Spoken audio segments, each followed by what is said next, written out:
Siap, gerak. Ucapkan salam kepada Ibu Guru. Assalamualaikum warahmatullahi wabarakatuh. Waalaikumsalam warahmatullahi wabarakatuh. Berdoa mulai.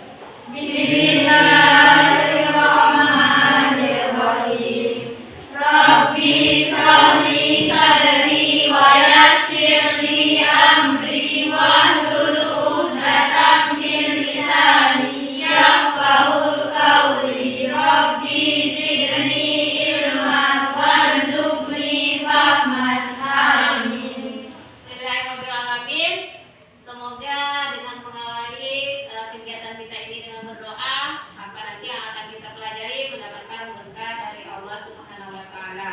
Amin. Amin. Ya rabbal alamin. Amin. Baik, Ibu absen dulu ya.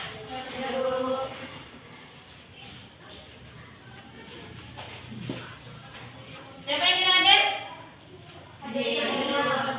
Hadir semua? Alhamdulillah hadir semua, mantap ya. Semoga untuk berikut-berikutnya juga seperti ini ya. Usahakan kalau memang tidak ada halangan yang berarti ya, dalam keadaan sehat semuanya harus hadir ke sekolah ya nak ya. Tapi tetap Ibu akan absen nih ya. Mulai dari M. Zaki, Ada Bu. Mustalifah, Nurdalina,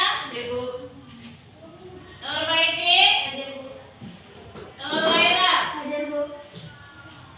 Nurliza, Rahimah,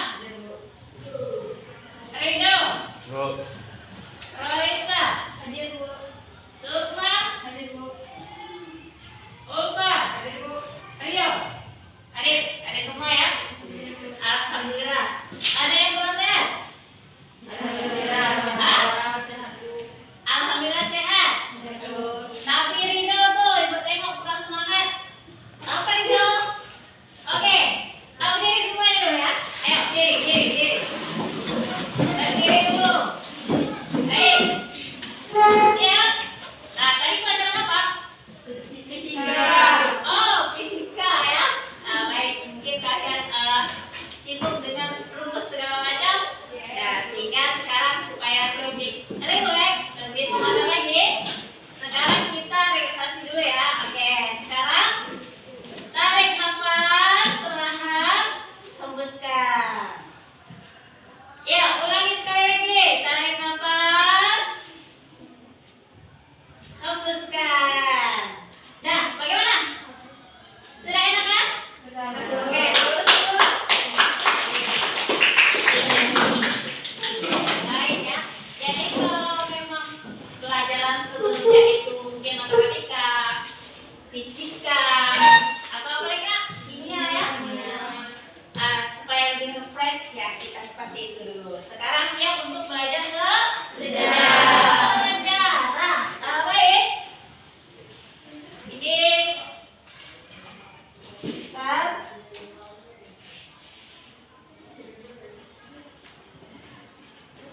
jelas? Jelas betul atau jelas? Jelas.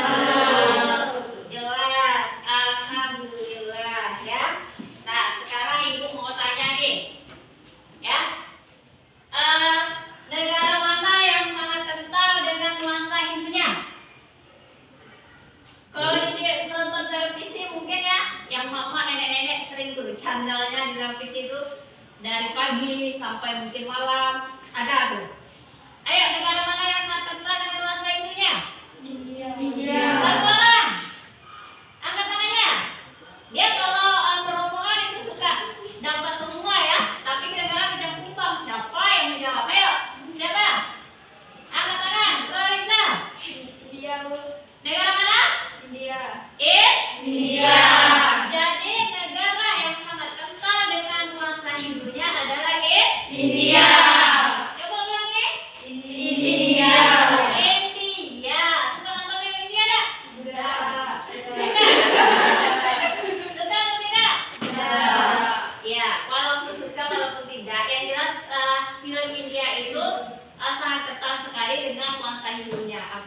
itu dari berpakaian dan lain sebagainya ya, yaitu India ya.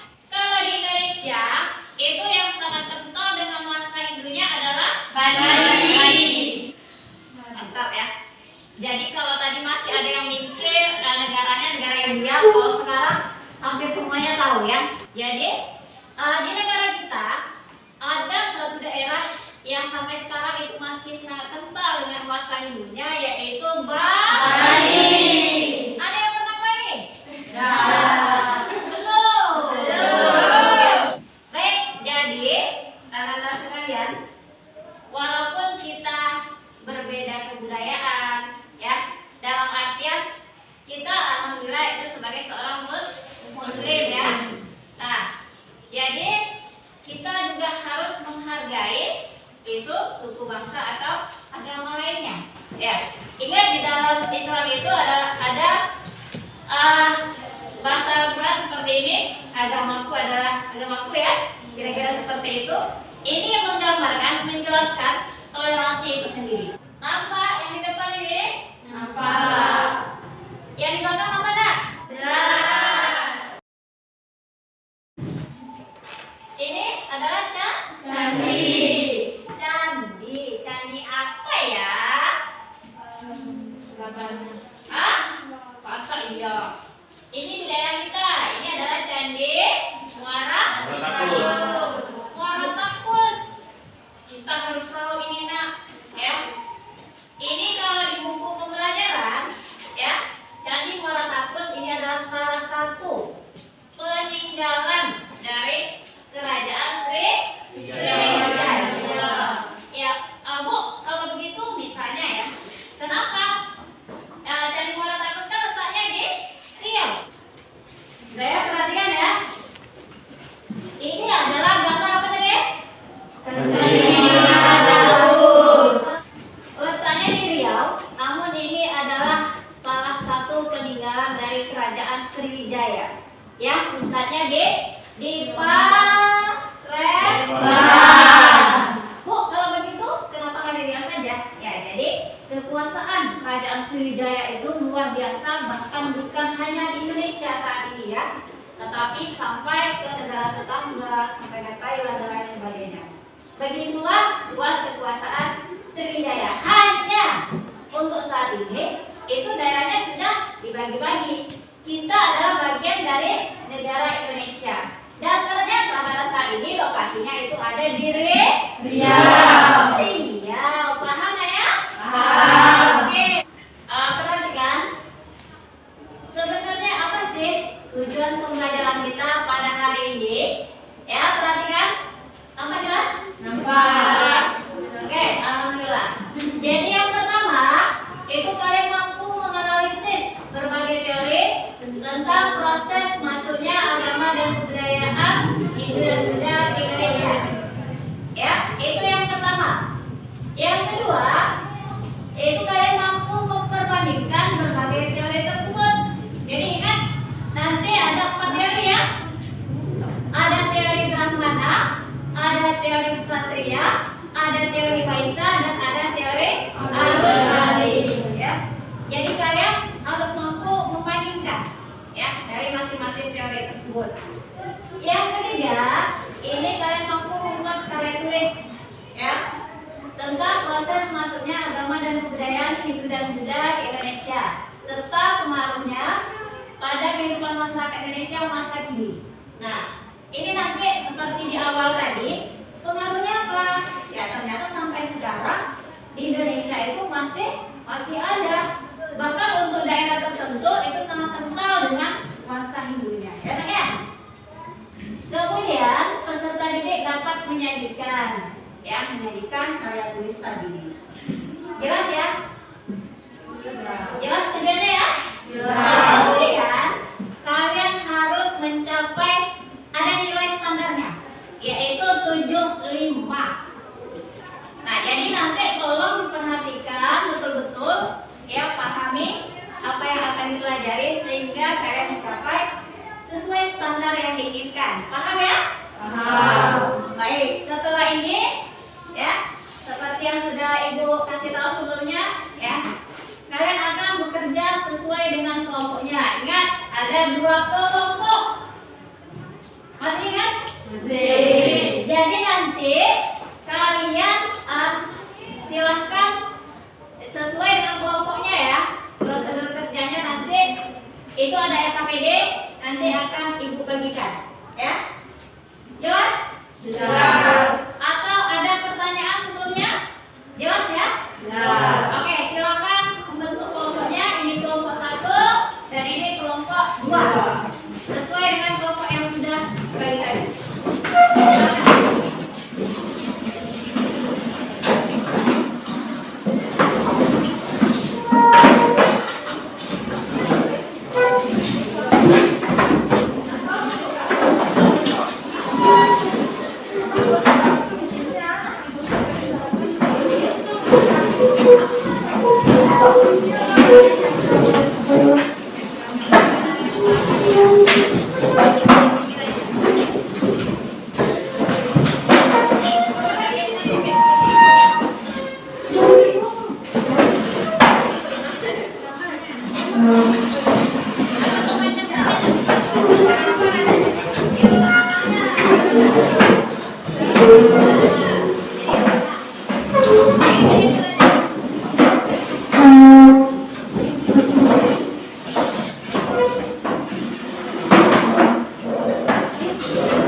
Sudah sesuai kelompoknya? Sudah? Oke. Jadi ingat ya, nanti akan ada RKPD yang akan ibu berikan, ya. Jadi sesuai dengan materi masing-masing kelompok, ya. Untuk kelompok 1 itu materinya tentang teori Brahmana dan apa? Satria. Ingat, jangan salah. Kelompok 2 materinya adalah teori Waisa dan arus balik. Oke, ini bagaimana nih kalau ibu mau lewat nih? Tarik sebelah nih.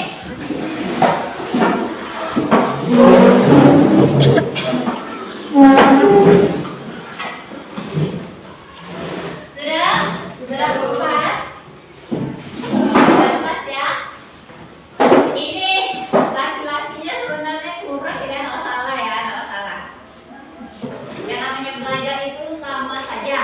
Oke, sudah pas? Sekarang perhatikan, ini adalah gambar pertama. Apa ya? Selanjutnya ini ada gambar kedua. Jelas? Jelas. Nah, sekarang dari kedua gambar ini, kira-kira ada yang menimbulkan pertanyaan enggak? Saya Bu. Oke, silakan nak. Bu, yang mana candi bercorak Hindu? Ulangi apa pertanyaannya? Yang mana candi bercorak Hindu? Oke, pertanyaannya adalah yang mana dari kedua gambar candi ini itu yang bercorak Hindu? Oke, siapa yang mau jawab sebelum ibu jawab duluan? Ajukan tangannya. Iya, silakan nak, keraskan suaranya biar dengar. Dari kedua candi tersebut, candi yang bercorak Hindu adalah Candi Prambanan. Candi Prambanan. Yang ini ya. Iya Nah, kata temannya yang bercorak Hindu untuk kedua gambar ini adalah Candi Prambanan. Benar atau salah ya? Benar. Benar? Benar. Oke, mantap. Ya, jadi memang ya. Jadi dari kedua gambar ini yang merupakan candi yang bercorak Hindu adalah Candi Prambanan. Sedangkan gambar yang kedua yaitu Candi Borobudur itu bercorak Buddha. ya. Oke, mantap. Ada yang pernah pergi ke dua candi ini? Belum. Belum. Belum. Mau? Mau.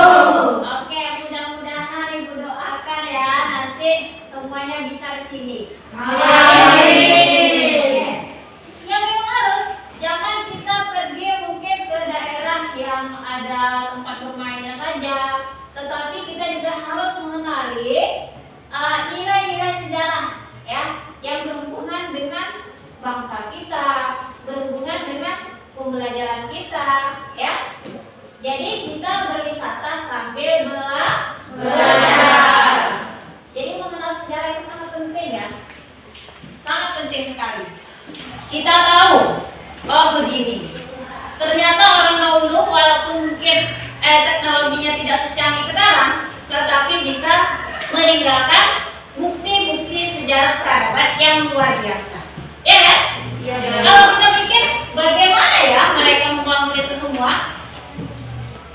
Atau siapa yang membangun? Ya, seperti itu pertanyaannya. Karena pada masa itu teknologi bukanlah seperti saat ini yang kita tahu, ya kan? Baik, jelas ya? Adapun ini materi yang akan kalian bahas nantinya ya. Nah, yang pertama itu teori Brahmana, kemudian ada teori Ksatria, ketiga teori Ksatria. Mantap, semuanya pandai membaca ya. Oke, tidak masalah. Nah, perhatikan. Yang pertama, jadi walaupun di KD tadi seperti di awal Ibu sampaikan, itu adalah mengenai kedatangan Hindu Buddha ya. Namun yang kita bahas ini, yang akan kalian bahas nanti di diskusi, itu hanya teori Hindunya saja, ya. Yang pertama itu adalah, oh di sini teori Ksatria. Oke, kita cari dulu yang pertama ya. Nah, mana dia? Masih Ksatria. Ini dia, ya. Teori Brahmana. Nah, ini dikemukakan oleh Pandur. Apa kata si Pandur? Bahwasanya Hindu itu datang ke Indonesia dibawa oleh para Brahmana, ya. Nampak tulisan ibu nih? Kalau tulisan ibu kurang jelas, perhatikan aja di layar. Ya. Nah, jadi kata si Pandur, ya, yang menyebarkan, yang membawa adalah Hindu itu ke Indonesia adalah para Brahmana. Kenapa demikian? Salah satu yang menguatkan juga adalah bahwa yang menguasai kitab Weda itu hanyalah kaum Brahmana, ya, seperti itu. Jadi yang mengerti betul bagaimana Hindu itu sendiri adalah kaum Brahmana. Oleh karena itu, berdasarkan tersebut, Pandur mengatakan bahwasanya yang paling kuat itu adalah Brahmana. Jadi yang membawa dan menyebarkan ajaran Hindu di Indonesia itu adalah kaum Brahmana. Jadi beranjak dari argumen ini muncullah teori Brahmana, ya, seperti itu nak ya. Baik, kemudian yang kedua, nampak? Nah, kalau tadi teori Brahmana, yang kedua ini lain lagi, ya, yaitu teori Ksatria. Nih, ya, ini ada tokohnya yaitu ada Jemur, kemudian Etika Bos, ada Mayunda juga ya. Dia mengatakan bahwasanya yang lebih berperan dalam penyebaran ajaran Hindu di Indonesia itu adalah kaum Ksatria, ya. Nah, siapa mereka? Mereka adalah para prajurit, para bangsawan, ya. Para prajurit, bagaimana sistemnya? Ya, biasanya mereka mungkin ada pertukaran ataupun lebih ekstrimnya lagi, yaitu dengan jalan penaklukan, ya. Nah, ini adalah untuk teori Ksatria. Oke ya, sudah dua. Nah, berikutnya dari apa yang ketiga? Nampak ya? Nampak. Baik, teori yang ketiga mengenai kedatangan dan penyebaran Hindu di Indonesia itu adalah teori Waisa. Siapa tokohnya? Perhatikan di layar nampak ya? Ada Enikrum. Kemudian apa katanya? Bahwasanya yang paling berperan itu, yang paling masuk akal itu adalah para pedagang. Jadi para pedagang itu memang Indonesia ini letaknya sangat strategis pada masa lampau. Jadi dari Cina mau ke India itu lewatnya pasti melewati Indonesia terlebih dahulu ya.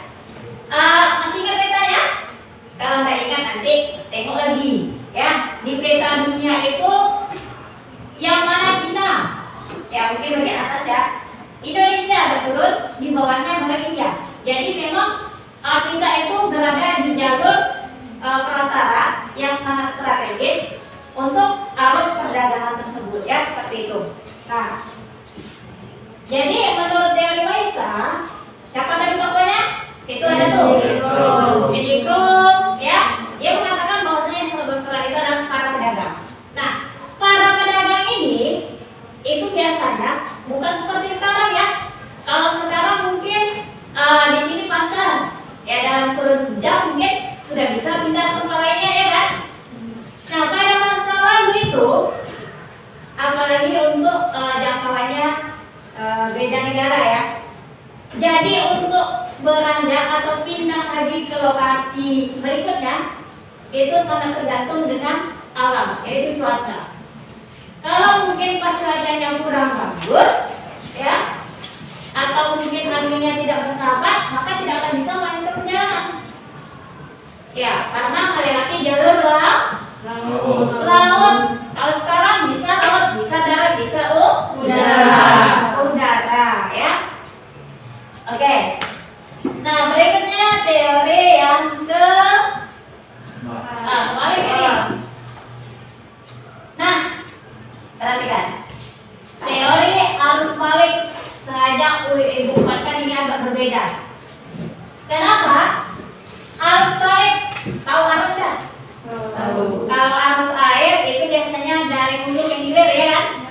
Nah, dia kembali ini, ya. Artinya apa di sini?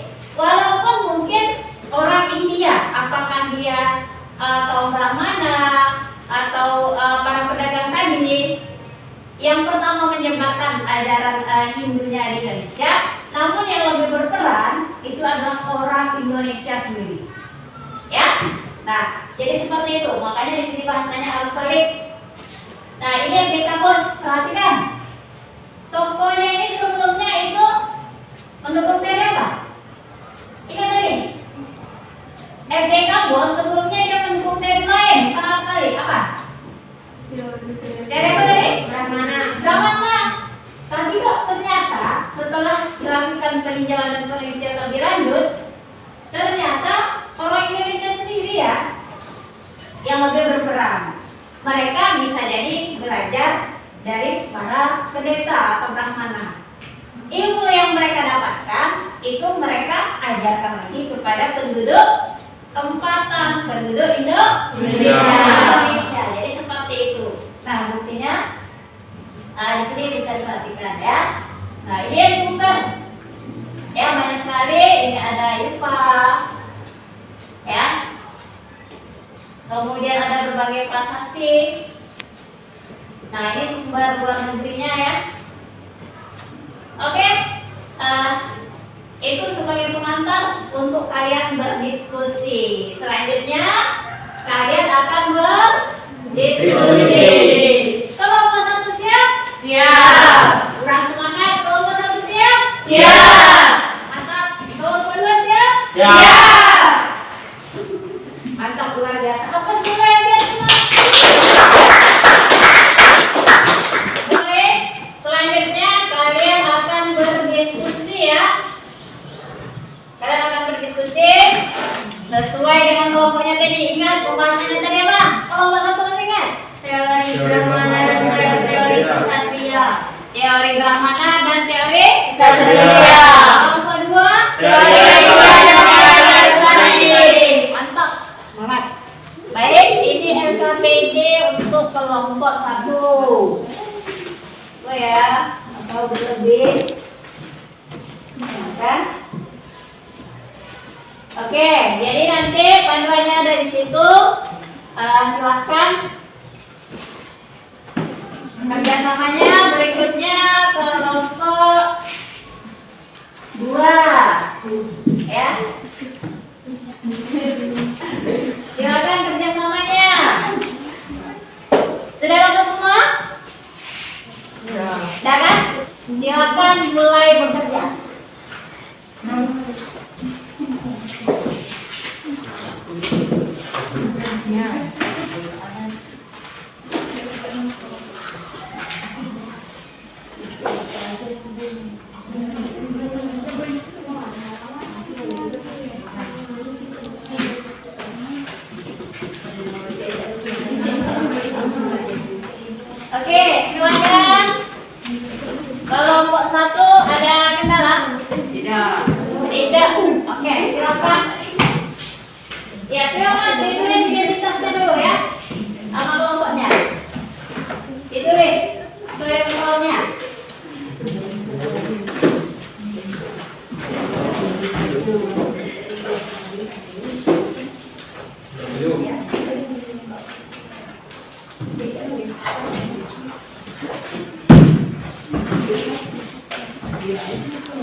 Edo, apa bagian itu?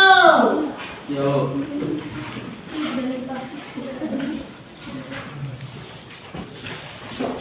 Ken ya, kerjasamanya ya. Ya Bu.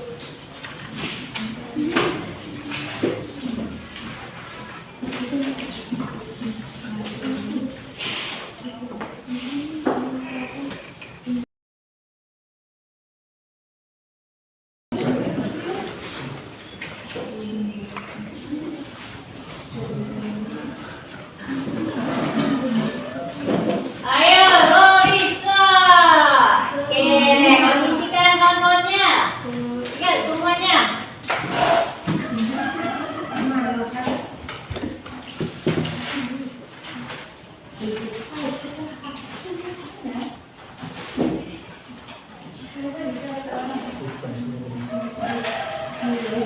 Siapa ya yang tidak bekerja? Mudah-mudahan tidak ada ya.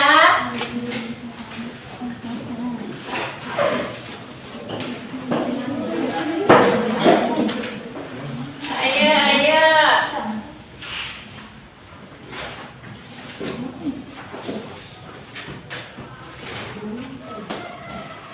Ini balik ini ya.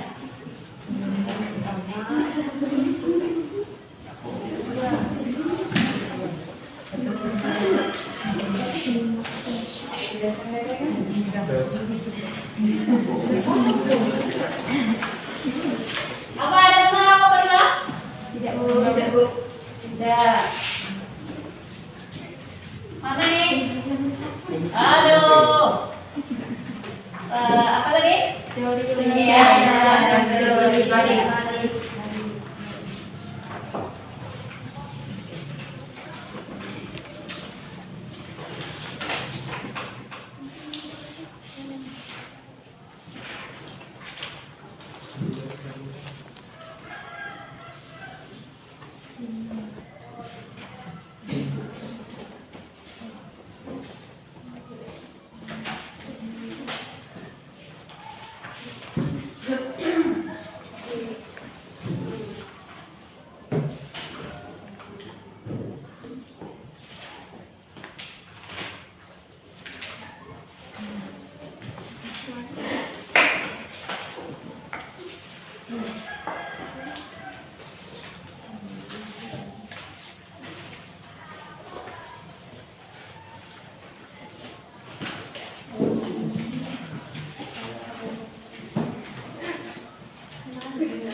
Ayo, ayo, kelompok 1.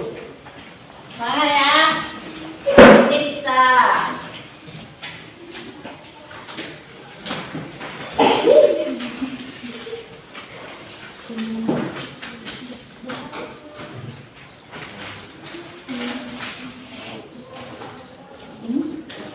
Sabar, sudah. Periksa lagi. Balikkan.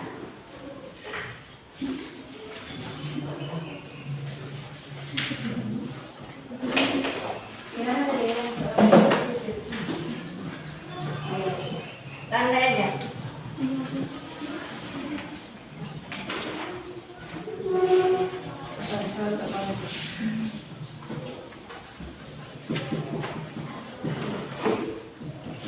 Bagaimana kelompok 1? Ada masalah?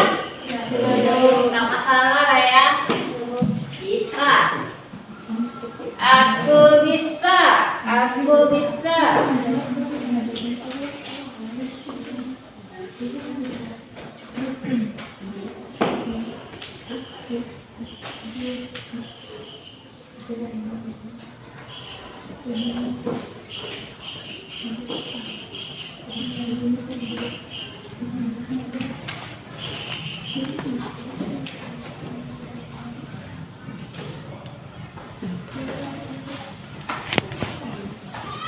Mana?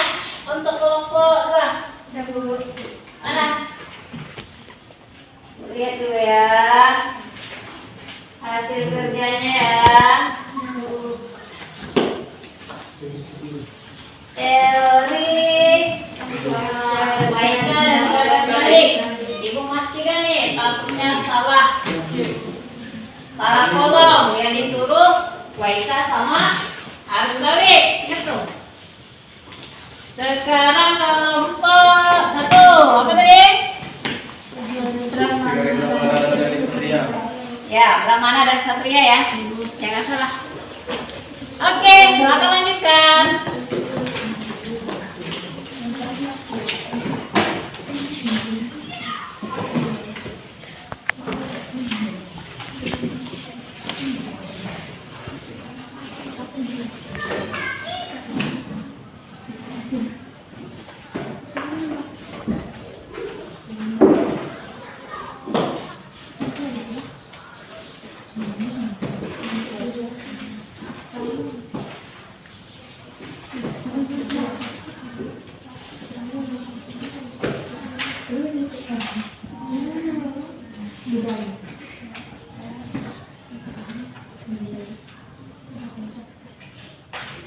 Bagaimana kelompok satu sudah siap? Kelompok satu siap. Singkat lagi. Oke, selesaikan dulu ya. Masih ada waktu beberapa menit. Kelompok dua sudah Bu? Sudah. Bagus. Tapi coba dilihat kembali. Mana tahu masih ada yang perlu diperbaiki, masih ada yang perlu ditambah ya. Kelompok satu siapa tadi? Perwakilan representasi? Zaki ya. Oke, kelompok dua? Raisa. Silakan dipersiapkan.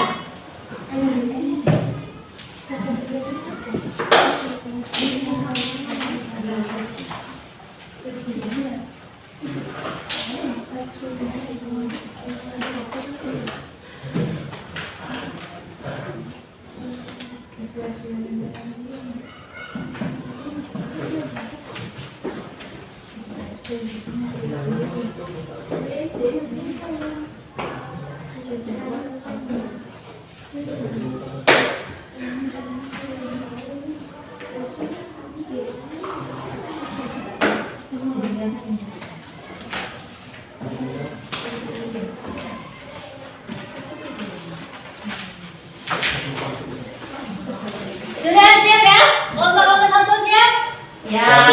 Kelompok dua siap? Siap. Baik, kelompok presentasi kita hapus lagi lah biar semangat. Baik, sudah siap untuk presentasi kan? Siap. Oke, kita mulai dari kelompok mana ya? Kelompok dua. Kelompok satu atau kelompok dua? Satu. Baik, kalau begitu silakan mulai dari kelompok Dua. Dua. Oke, silakan.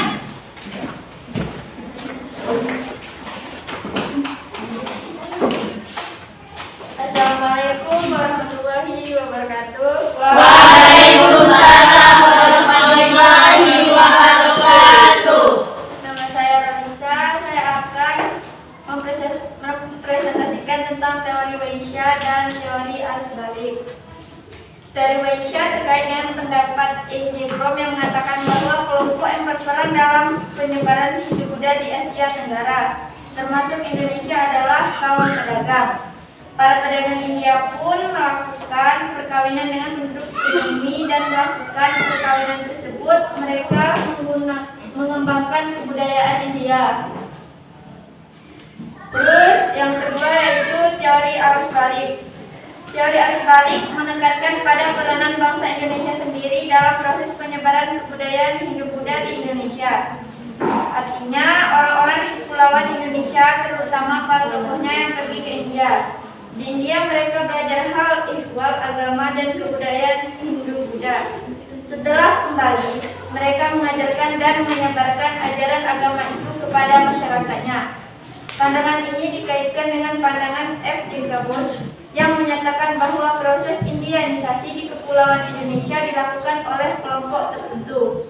Mereka itu terdiri atas kaum terpelajar yang mempunyai semangat untuk menyebarkan agama Buddha. Kedatangan mereka disambut baik oleh tokoh masyarakat. Selanjutnya, karena tertarik dengan ajaran Hindu-Buddha, mereka pergi ke India untuk memperdalamkan ajaran itu. Lebih lanjut, Bush menemukan bahwa proses Indianisasi adalah suatu pengaruh yang kuat terhadap kebudayaan lokal. Sekian, terima kasih. Assalamualaikum warahmatullahi wabarakatuh. Waalaikumsalam warahmatullahi wabarakatuh. Oke, mantap kelompok dua ya. Ibu harapkan juga dalam berkecil hati kelompok satu pasti juga mantap. Yang sangat berperan dalam penyebaran Hindu di Indonesia itu adalah kelompok pedagang, ya. Nah, ingat itu. Kemudian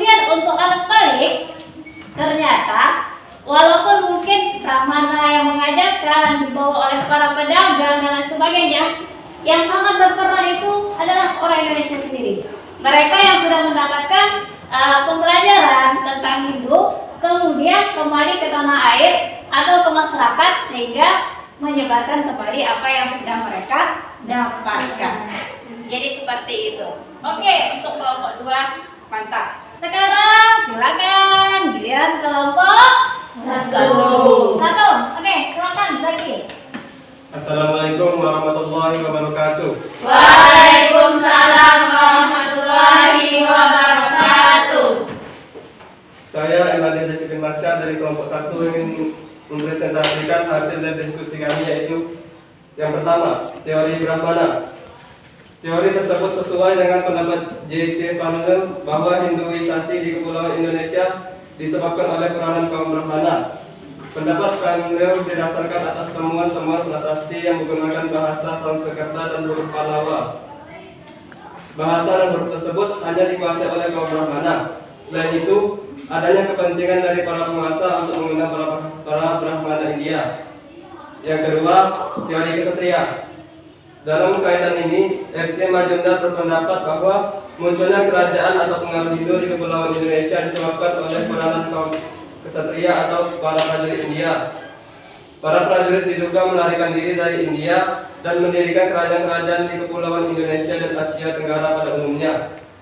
Namun, teori kesatria yang dikemukakan oleh R.C. Majumdar ini kurang disertai dengan menemukan bukti-bukti yang menunjukkan adanya ekspansi dari prajurit-prajurit India ke Kepulauan Indonesia. Kekuatan teori ini terletak pada semangat petualangan para kaum ksatria. Baiklah, itu hasil dari diskusi kami dari kelompok 1. Saya akhiri. Assalamualaikum warahmatullahi wabarakatuh. Waalaikumsalam warahmatullahi wabarakatuh. Oke, mantap.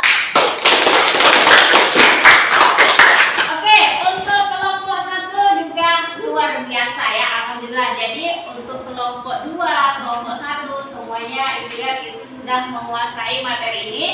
Nah, untuk kelompok 1 sesuai dengan materi diskusinya tadi, yaitu tentang teori Brahmana dan teori Ksatria. Ya, jadi berdasarkan teori Brahmana itu memang ya yang paling berperan itu adalah kaum pendetanya atau Brahmananya. Mengapa? Nah, salah satu alasan yang sangat ada sekali, kitab Weda itu, ya, kitab suci umat Hindu itu hanya dikuasai oleh kaum Brahmana. Jadi mereka lah yang sangat tahu tentang bagaimana ajaran Hindu itu ya. Nah, kemudian untuk yang kedua yaitu teori Ksatria. Jadi kalau melihat jangkauannya ya, yang pertama itu dari India ya, kita ketahui, kemudian ke Indonesia itu kan daerah yang atau negara yang jauh ya. Jadi bisa jadi memang kaum prajurit, kaum bangsawan inilah yang sangat berperan. Mengapa? Bisa jadi mereka mungkin ada pertukaran istilahnya, ataupun yang sangat ekstrim sekali mungkin dengan jalan penaklukan. Nah, sambil hal demikian, secara otomatis tidak menutup kemungkinan juga tersebar ajaran Hindu. Oke, bagus. Diskusinya luar biasa, hasil yang sudah kalian paparkan, baik itu kelompok 1 maupun kelompok 2 ya. Baik, diskusi sudah berjalan dengan sangat baik. Sekarang siapa yang bisa menyimpulkan hasil diskusi tadi? Siapa?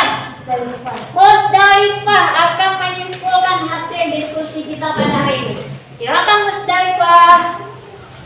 Assalamualaikum warahmatullahi wabarakatuh. Waalaikumsalam warahmatullahi wabarakatuh. Perkenalkan, nama saya Musdalifah dari kelompok 1. Baiklah, saya ingin menyampaikan diskusi kita pada hari ini, yaitu ada 4 teori tentang masuknya agama dan kebudayaan Hindu-Buddha di Indonesia. Yang pertama, teori Brahmana, yang kedua Ksatria, yang ketiga Waisya, yang keempat teori arus balik. Itulah hasil kesimpulan dari saya akhiri. Wassalamualaikum warahmatullahi wabarakatuh. Waalaikumsalam warahmatullahi wabarakatuh.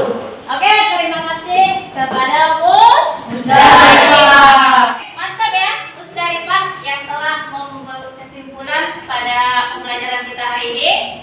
Sedikit Ibu tambahkan di sini ya, bahwasanya memang berdasarkan sesuai dengan materi kita. Apa materi kita? Coba ulangi. Maksudnya jangan ada kebudayaan Muda ke Indonesia. ya, tinggal teorinya. Teori tentang maksudnya ajaran dan kebudayaan hidup Buddha di Indonesia. Ya. Jadi mengenai bagaimana siapa yang itu ada 4 teori ya. Yang pertama adalah teori Brahmana. Yang kedua teori Ksatria. Yang ketiga teori Vaishya. Yang keempat teori Arus balik. Jadi ada 4 teori mengenai kedatangan bangsa Hindu ke Indonesia ya. Kemudian masing-masing teori ini dengan argumennya masing-masing, dengan kekuatannya masing-masing. Seperti tadi teori Brahmana itu memang ya yang paling menguasai ajaran Hindu atau kitab Weda itu adalah kaum Brahmana. Jadi seperti itu. Diskusi sudah, kemudian sudah ada kesimpulan yang kita buat. Sekarang untuk membuktikan bahwasanya kalian sudah paham dengan materi yang kalian diskusikan tadi, ya, ada tuh tugas, ya, ada soal, ada 4 soal objektif yang harus kalian kerjakan, ya. Mana yang pakai tadi?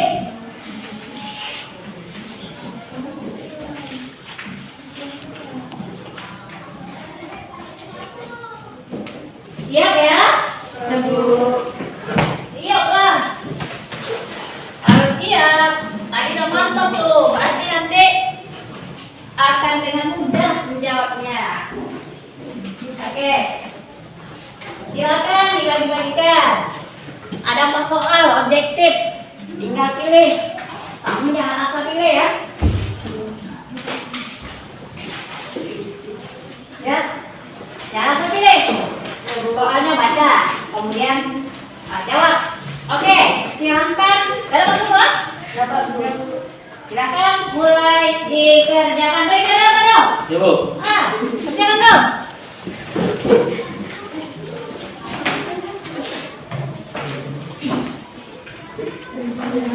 Silakan dikerjakan.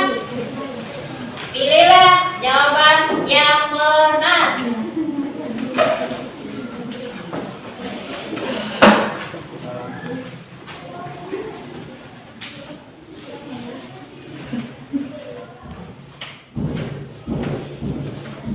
Sudah? Kan tinggal pilih tuh. Kita nih sepertinya sudah kalian kuasai. Pilih ya. Optionnya A sampai E. Pilih yang kalian anggap benar. Jangan yang baik.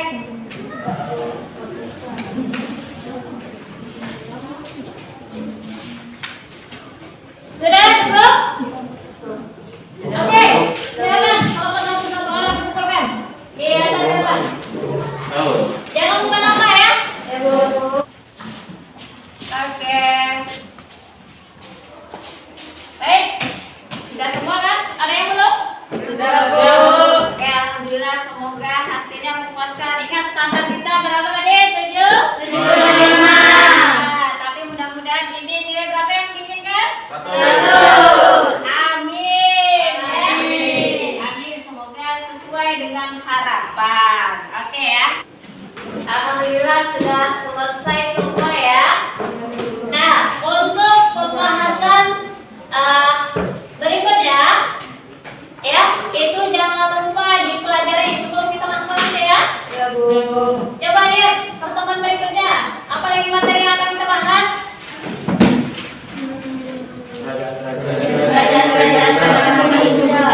Apa?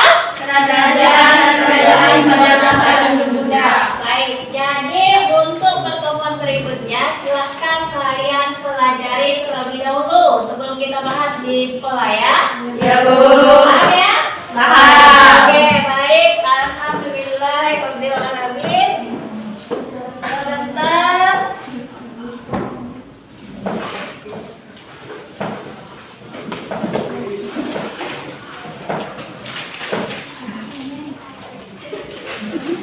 Ya, oke.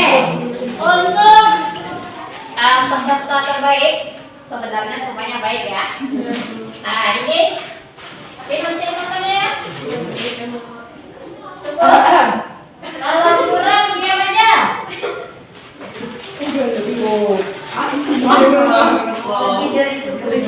Kurang? Tambahin 2. Ibu tambahin 2. Itu kan apa ya? Memang lah ya. Oke, dapat semua? Alhamdulillah.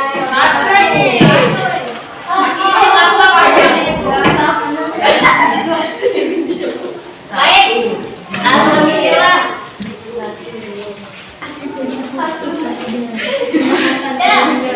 Perhatian.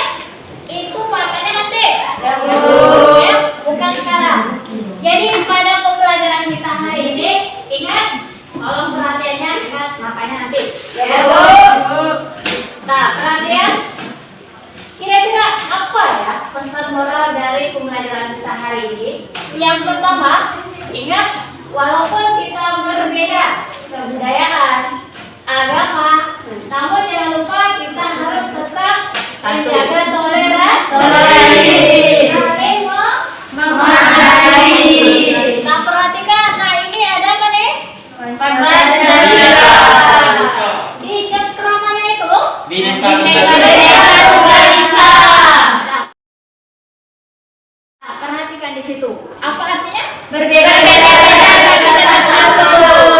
Jadi ini adalah gambaran ya, bagaimana kita bangsa Indonesia harus tetap menjalin persatuan. Walaupun termasuk tadi, ada kebudayaan Hindu, Buddha, bahkan di dalam Hindu itu sendiri tadi ada beberapa teori ya. Namun ingat tetap kita harus menjaga toleransi, saling menghargai ya. Ini juga kita harus mengacu kepada semboyan bangsa kita. Baik, Ibu rasa cukup untuk pertemuan kita kali ini. Sebelum kita akhiri, mari kita membaca doa bersama-sama. Alhamdulillahirabbil alamin. Baik, sekali lagi hapus dulu. Ya, semoga kita dengan mengawali dengan membaca hamdalah dan berdoa dan mengakhiri dengan hamdalah apa yang kita bahas pada hari ini mendapatkan berkah dari Allah Subhanahu wa taala.